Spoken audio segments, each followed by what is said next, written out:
Egypt, the richest source of archaeological treasures on the planet.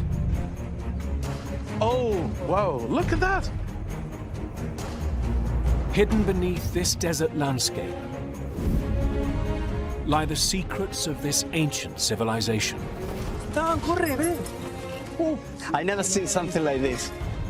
Now, for a full season of excavations, our cameras have been given unprecedented access to follow teams on the front line of archaeology. This is the most critical moment. Revealing buried secrets. We're lucky today. Wow, lots of mummies. The smell is horrible. And making discoveries that could rewrite ancient history. We've never had the proof until now. This is where it all started. My goodness, I never expected this. This time, archaeologists unlock the secrets of one of Egypt's most legendary pharaohs, Ramses the Great. This must have been used by probably Ramses himself. John and Colleen search the desert for clues to Ramses' success. This is like the greatest hit of Ramses' victories. Alia races to save one of Egypt's greatest treasures. If it tips over, it would definitely damage the surface of the tomb. And Fatih excavates deep into the earth to uncover the mysteries of an ancient necropolis. Looks something here, but we don't know yet.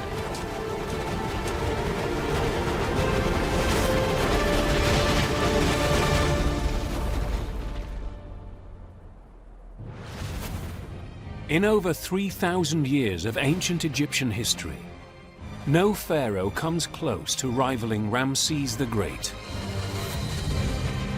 During his 66 years on the throne, Ramses raised the Egyptian empire to the zenith of its wealth, culture, and power. He created a vast legacy and was so revered that 9 further pharaohs would take his name. He would build more statues, monuments, and temples than any other pharaoh, forever changing the face of Egypt. Now, archaeologists across the country are searching for the secrets of his success. In the ancient city of Abydos, Dr. Samir Iskander leads a team on a mission to excavate what some archaeologists believe is the first temple built during Ramses' reign.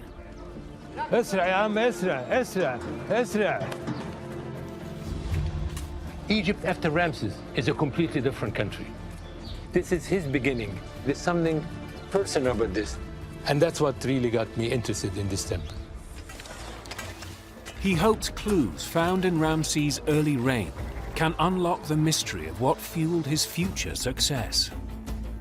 But first, Samir must settle an age-old debate over whether this is truly the first monument built by Ramses. Well, what we're looking here is any clues as to when this temple was built. The team digs for foundation deposits deep beneath the temple walls. Offerings buried at the start of construction, which they hope will provide vital information about the temple's origins. Instead of foundation deposits, workers unearth something incredible. Cartouches. Extremely unusual cartouches. Unprecedented in any Egyptian temple. These oval markings were used to stamp the names of pharaohs onto their monuments. The hidden cartouches spell out 2 names. The one on the left is Ramses Meri Amun. That's a name given to him when he was born.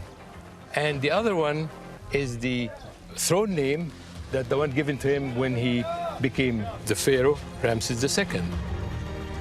Ramses' throne name would not have been inscribed on the foundations unless he began its construction. This temple was built during the reign of Ramses II, period. No more argument about that. Ramses would go on to build more monuments than any other pharaoh, but the cartouche proves this temple is where it all began.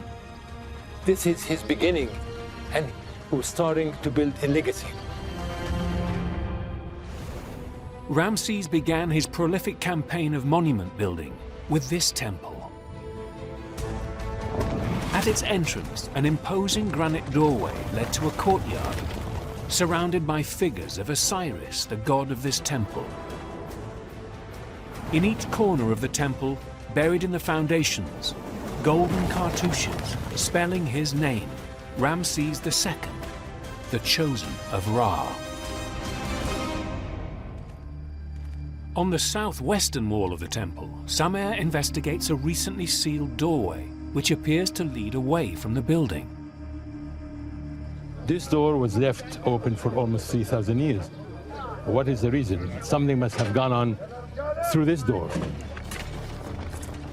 Samer's team begin excavating around the doorway for clues about where it might lead. 50 miles south, in the Valley of the Kings, is the magnificently decorated tomb of Ramses' father, Seti I, who ruled for 11 years before Ramses came to the throne. Alia Ishmael has come here to study the decorations for clues about what legacy Ramses inherited from his father. You can see that the pigments have survived all this time. A detail in the stunning mural catches her eye. Here you can see the blueness here in the hair. This blue pigmentation reveals incredible evidence about Seti's reign. We have here lapis, and lapis was brought from Afghanistan. The pigment was brought over 2,000 miles to be used in this tomb. It's a clue that Egypt could have entered a golden era before Ramses ever came to the throne. We can see strong trade relations in terms of wealth, power, and politics.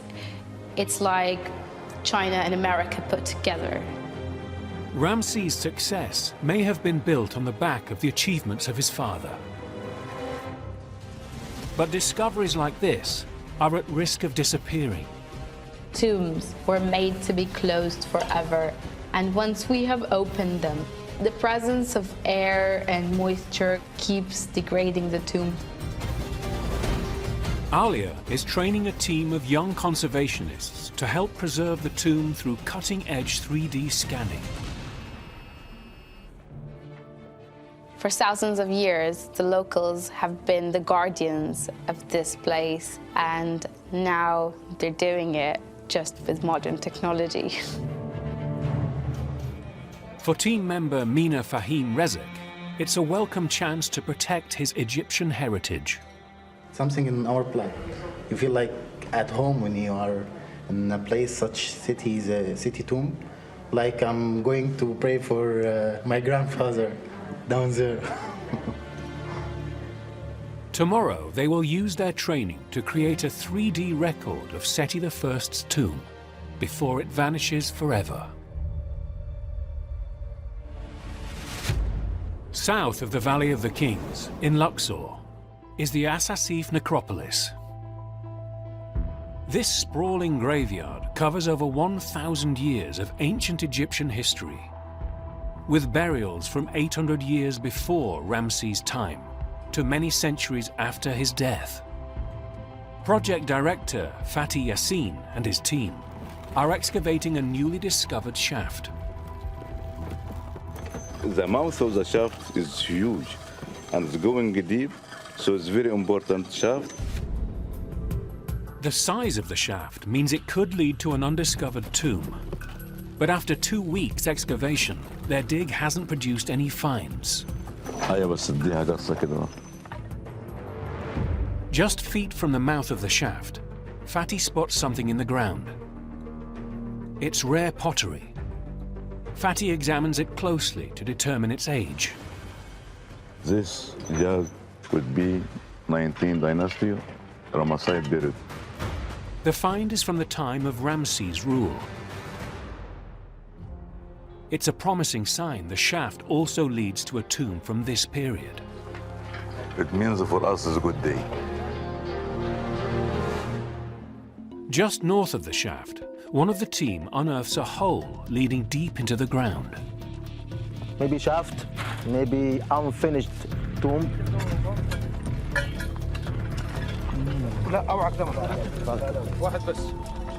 It looks promising, but the entrance is unstable.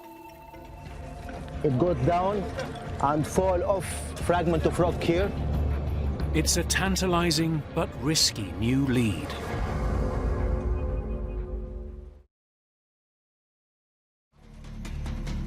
In Abydos, at the first temple constructed by Ramses, Sameh discovers a walkway of limestone blocks leading away from the sealed-up temple doorway. At the end of the path is something incredible. Lo and behold, we come across a palace. This is the find of a lifetime. Ramses the Great's private palace. We were shocked. We really did not expect this here. Sameh and his team immediately begin excavating this magnificent discovery. The entire site was covered for up to 4 meters. Ramses' path to greatness began here in Abydos, but he wasn't the first pharaoh to build here.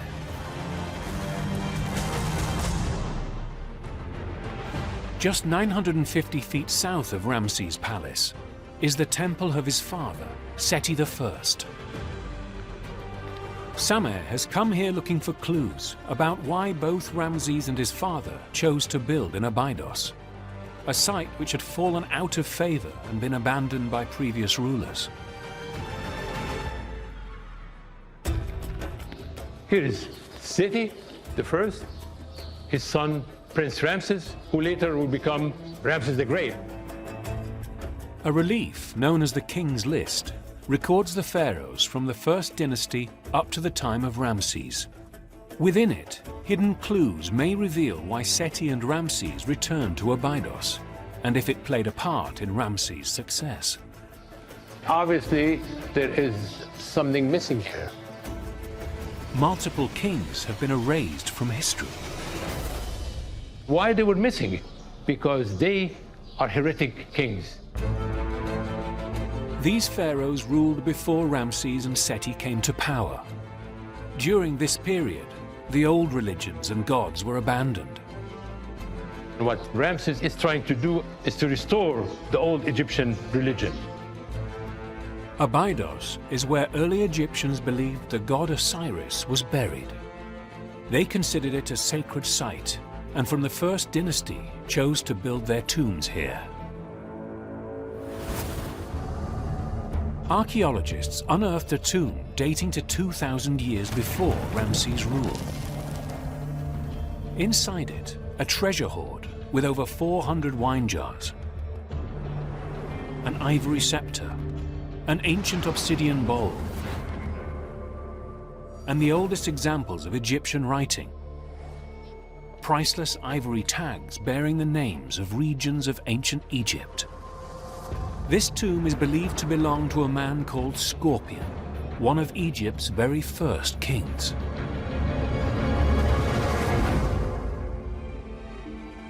By building in Abydos, Ramses and Seti hoped to ensure the success of their dynasty, forever associating it with the first kings, such as Scorpion, and one of the most revered ancient gods, Osiris, ruler of the underworld. That's what this temple is all about. Build this temple in the domain of Osiris, which is Abydos. Ramses built his power through a connection to the old ways. But could developments made during King Scorpion's reign have been what allowed Ramses to spread that power through his empire? In the town of El Hawi, hieroglyphics experts John and Colleen Darnell are on a mission to unravel the mystery of Ramses' path to greatness. Above an historic trade route, they have discovered ancient inscriptions. I think what we've got here is one of the earliest hieroglyphic inscriptions.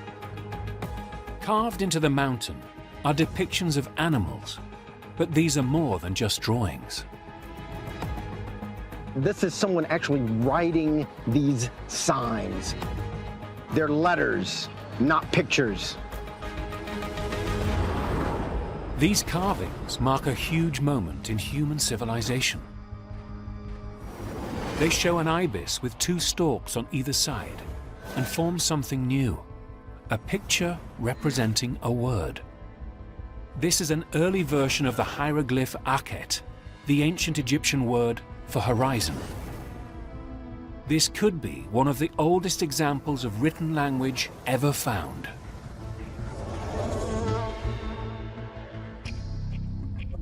To confirm the age of the inscriptions, John and Colleen compare them with records of the ancient texts found in the tomb of one of Egypt's first kings, Scorpion. These are the same signs as in the early tomb at Abydos. They are a perfect match. At over 5,000 years old, these are the first monumental hieroglyphics ever discovered, and one of the earliest examples of written language. This is the first time we can read a hieroglyphic inscription. John deciphers the symbols. The Akhet hieroglyph, along with the symbol of a bull, reveals a remarkable connection between this early writing and Ramses' success 2,000 years later. We have royal power equals solar power. The king on earth is as the sun in the sky. The texts are an early example of pharaonic propaganda. This absolutely is an ancient billboard. Ramses not only associated himself with the old king by building in Abydos, he used the power of written language developed during Scorpion's reign to spread the success of his empire. This is exactly the statement of the basis of authority on which Ramses II himself ruled. This is where it all started. To further unlock the secrets of Ramses' success, Shukran. John and Colleen must look for more clues in the monuments he left behind. In Luxor, at the necropolis of Asasif, Fatty's team is excavating the infilled shaft in the area dating to the time of Ramses. They have now reached a depth of 30 feet.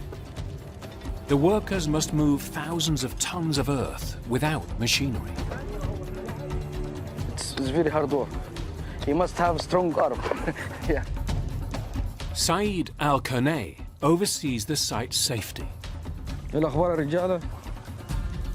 He must constantly monitor the dig's progress for any danger. The safety is very important. Very, very important for us. So far, nothing has been discovered inside. But they are now approaching the bottom of the shaft, and the signs are promising. In 10 meters, we have, without modern debris, it means good sign for us, because it never excavated before. Suddenly, one of Fatty's sharp-eyed workers spots something in the ancient debris. What? Look, something here, but we don't know yet.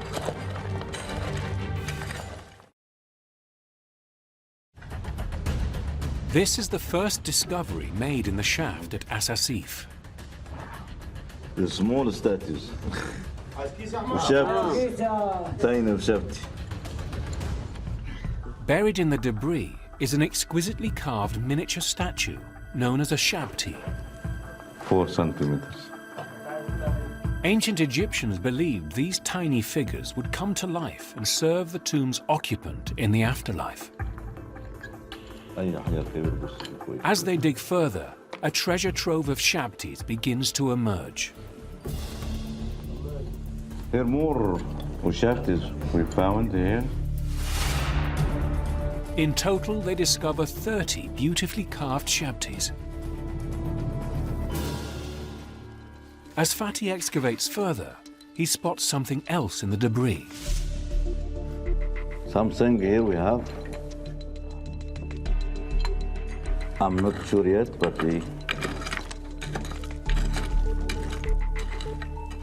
yes.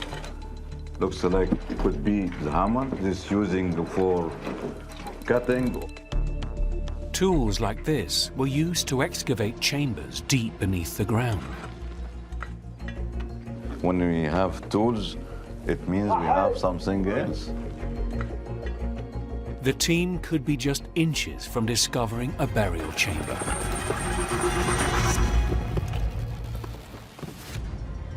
In Luxor, close to the Valley of the Kings, Ramses built his mortuary temple, the Ramesseum. Colleen has come here hoping to unravel the mystery of Ramses' success through clues in the monuments he left behind. This is where he set up one of the most colossal statues ever created in ancient Egypt. Started in just the second year of his reign, this huge shrine was built for worshippers to pray for Ramses' immortal soul. From his very beginnings, Ramses was already focused on being remembered long after his death. But Colleen believes this temple might reveal Ramses' success was due to more than building monuments of remembrance. If you don't have the backing of an amazingly wealthy country, you can't commission a colossal statue like this one. Neighboring the temple are vast vaulted chambers, more suited to storage than worship. These storage rooms dwarf the stone temple. Inside, Colleen finds a clue to what was stored here. The hole is in the roof. So this entire giant room would have been filled with grain. These huge silos reveal there was as much an economic function to the temple as a religious one. It's 16,500 cubic meters of grain storage. That's a phenomenal amount of wealth. These grain stores could feed a significant portion of Ramses' army. Ramses had both the wealth to build monuments for his worship and the resources to feed a standing army of around 20,000 men. Without these economic resources, Egypt's military victories would have never happened. Ramses may have had a huge army at his disposal, but to understand how he put it to use, Colleen will have to search more of the monuments he left behind. In Abydos, in the newly discovered palace of Ramses II, Samer pieces together fragments of buried pottery. Very fine material, has nice rim. Next to where the pottery was discovered, workers unearth a mysterious pit. We have some surprise here. The original stones have been warped by heat. This is all melted sandstone all around here. Within the pit are molds which perfectly match the pottery. This is like a frozen moment in time. The molds are clues to the pit's original purpose. We realize we are now coming across a furnace. Samer believes this furnace was a kiln used to make bowls for Ramses' private palace. This must have been used by probably Ramses himself. We're getting close and close to him as a person, as a pharaoh, as a human being. Just feet from the furnace, Samer discovers a mysterious niche. This alcove was cut into the walls of the palace and sealed up with ancient bricks. Inside, there was a large object. Nearby, they discover more niches, but these are also empty. A lot of interesting but confusing data. To reveal the purpose of these strange niches, Samer's team must continue their painstaking search.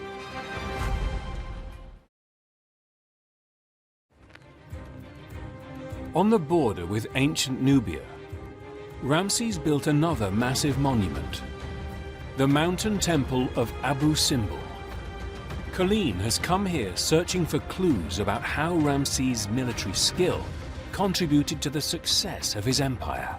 This is like the greatest hits of Ramses' victories. Ramses consolidated his empire in the south and pushed north to confront his powerful enemies, the Hittites.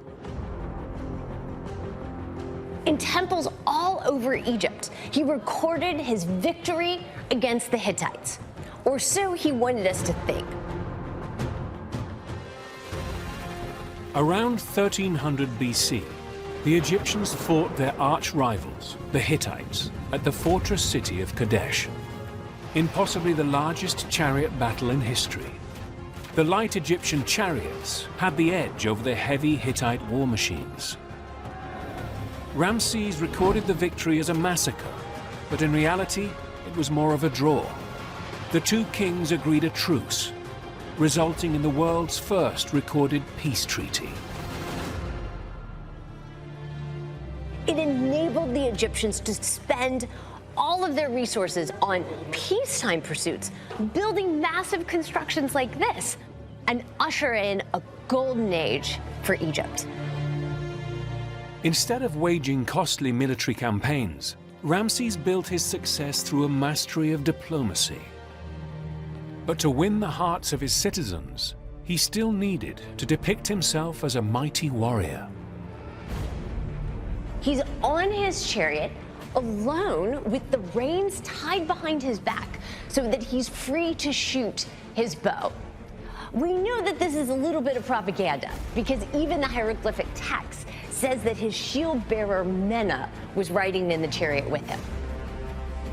Ramses was a master of ancient public relations, happy to bend the truth to promote an image which would appeal to his people.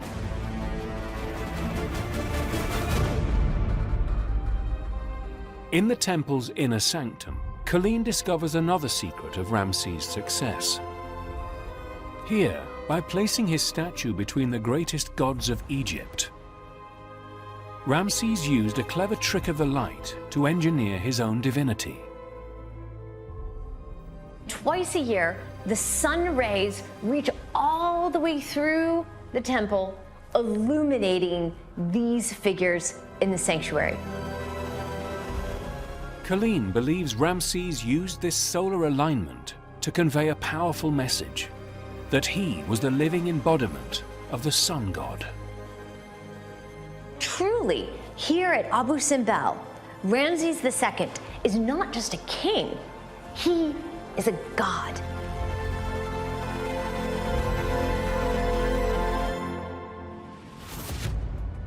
At Ramses' palace in Abydos, Samer has discovered another niche, but this one hasn't been emptied.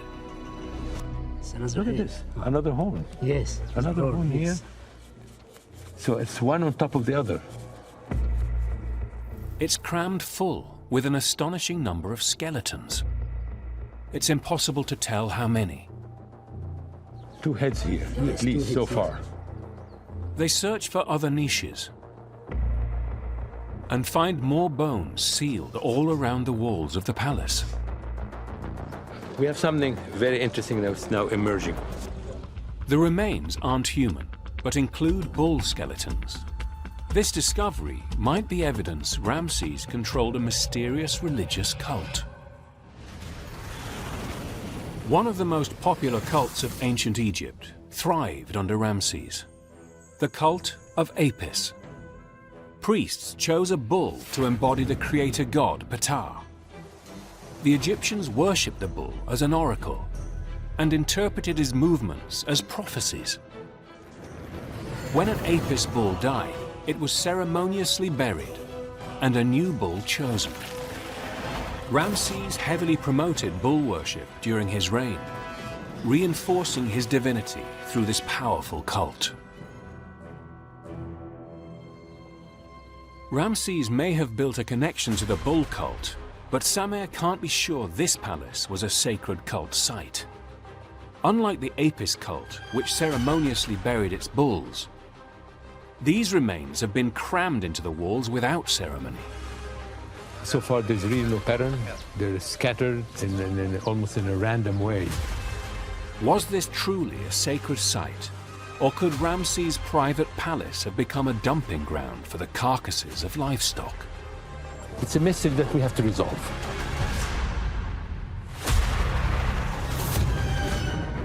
In the Valley of the Kings,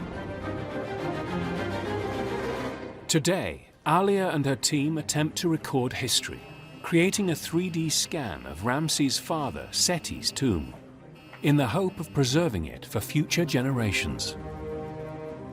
They carefully load the precious scanning equipment and make their way to the tomb. The work today is going to be very scary because we're really worried. We don't want to touch anything. The towering ceilings in Seti's tomb are 20 feet high.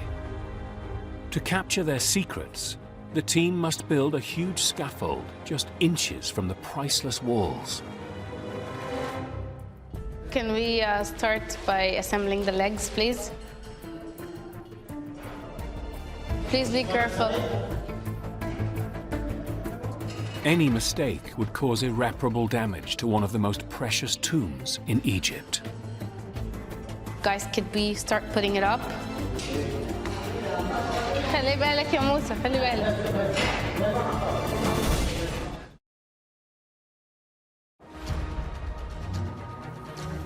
On the north side of the Valley of the Kings, Colleen is exploring the inscriptions in Ramses II's tomb. In 1213 BC, after 66 years on the throne, Ramses died aged 96 and his mummy was sealed here. In life, Ramses declared himself a god, but Colleen has come here to discover if Ramses was as successful in death. There's Apep. So Apep is the chaos serpent. He's the one that tries to stop the sun god. The hieroglyphics show Ramses slaying the serpent, a role normally reserved for the sun god. That's the power that Ramses is trying to harness in his tomb, that he wants to become like the sun god. In death, Ramses intends to take on the god's cosmic duties. Deep inside the tomb, scaffolding supports Ramses' burial chamber. It was heavily damaged by ancient flooding. But when archaeologists discovered the tomb, Ramses' mummy and nearly all his riches were gone. His mummy would have been placed here in the coffin, but now it's no longer here.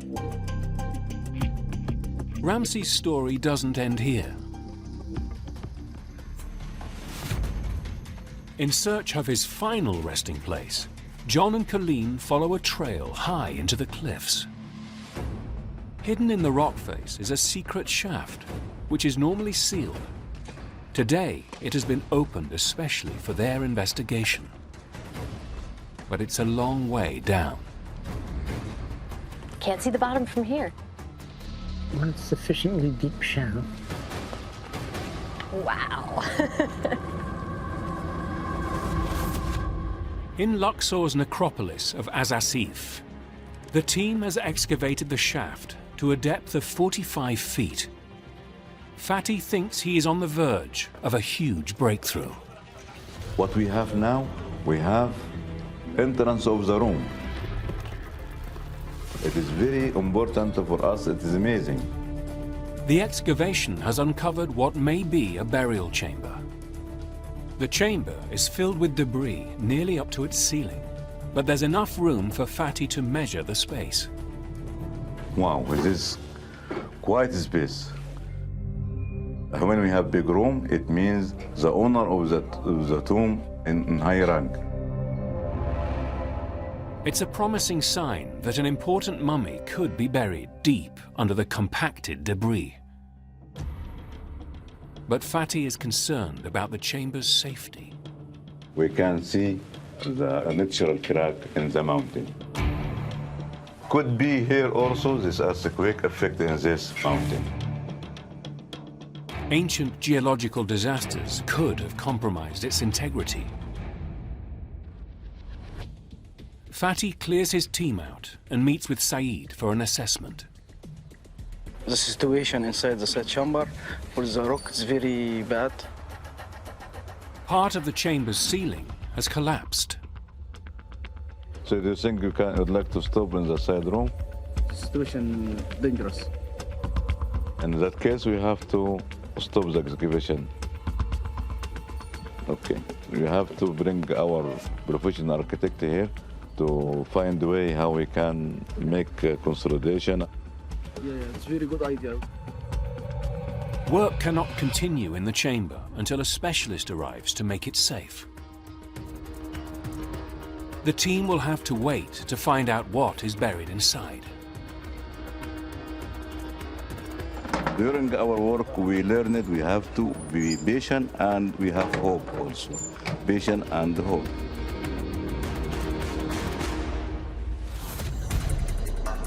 In the Valley of the Kings, in the tomb of Ramses' father, Seti I, Alia's team assembles a huge scaffold just inches from one of ancient Egypt's most perfectly preserved murals. Any damage would be catastrophic. If it tips over, it would definitely damage the surface of the tomb.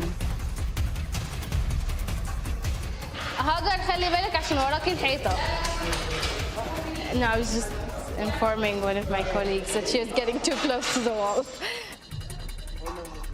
The scaffold is up. Now they must calibrate the 3D laser scanner, which will allow them to model the surface of the tomb's paintwork in microscopic detail.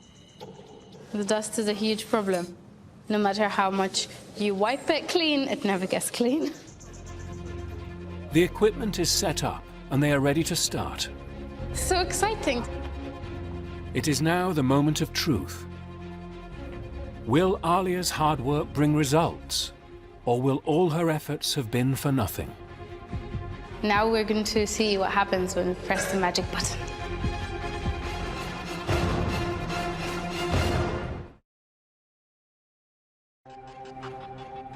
Alia and her team begin scanning. Each pass of the scanner takes 3 minutes, so they have a nerve-wracking wait to see if their operation is a success. It's almost like we're making history. The scan is complete, and the team rush to check their data.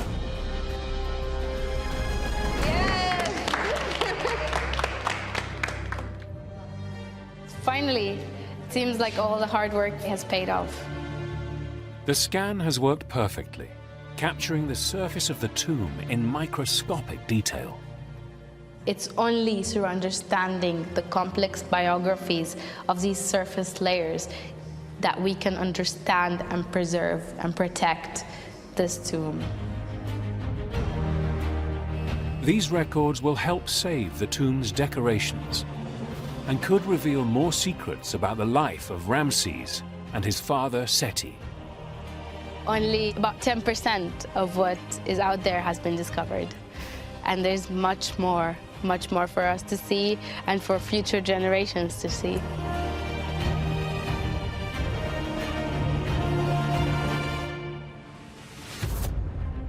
At Ramses' palace in Abydos, Sammy's team is on the brink of a new discovery.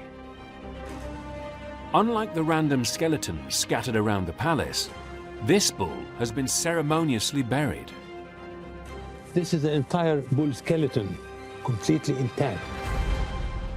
This matches the practices of the Apis cult. Sameh believes this is proof Ramses' palace was a sacred cult location. People revered Ramses, and they want to bury the bulls right here in his palace. To learn more about the cult, Sameh searches for clues to date the skeleton. Buried around the bones are fragments of pottery which reveal incredible new evidence. With the pottery that we have all over the place here, we are certain this is Ptolemaic pottery, 1,000 years after Ramses. It's an amazing revelation. The Ptolemaic period was ancient Egypt's last dynasty. meaning this sacrifice is from a millennium after Ramses' rule. Ramses' cult lasted for 1,000 years after his time. 1,000 years after Ramses died. This place is still a divine place, a sacred place, where offerings are being made. Same's discoveries show that by instilling his worship in the hearts and minds of his people, Ramses engineered his own path to greatness. It's a history. It's the history of Egypt, it's the history of humanity here. And that's what we go through. It is so exciting.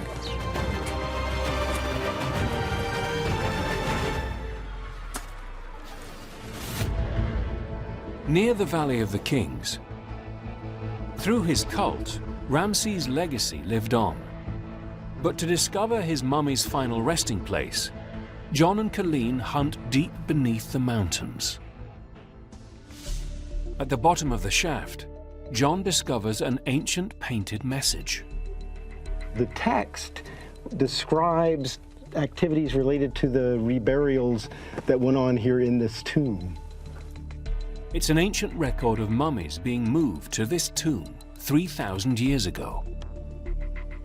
It's as if the ancient Egyptians wanted to leave us clues.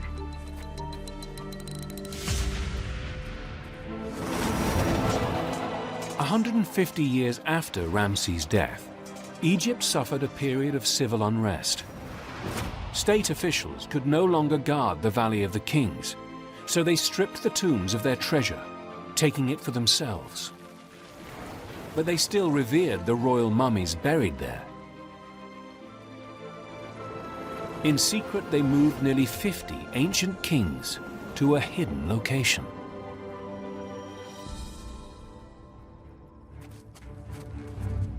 To investigate the fate of Ramses' mummy, John and Colleen must go deeper into the pitch-black crumbling tomb. Look at all of this. It's a bit unstable. Wow. The hard hats were a good idea. Explorers discovered the royal mummies in 1881 and sketched a plan of where each pharaoh was buried. Deep in the labyrinth, John and Colleen discover a small chamber which could have been Ramses' tomb. I didn't expect this. Wow. The body of Ramses II was probably over in here in this chamber. Ramses II spent about 28 centuries resting here. It's quite extraordinary. This is where Ramses' mummy was discovered. His story continues to this day. His mummy was moved to the Cairo Museum, where it's still on display. So for Ramses II to still exist today is somewhat of a miracle. Ramses may not have lived forever in his intended tomb, but he did achieve a kind of immortality. His name still lives on today as the greatest pharaoh of this ancient civilization. And it is through the secrets and clues he left behind that we can reveal the key to his success. It's here that we can fill in the story, that we know what happened.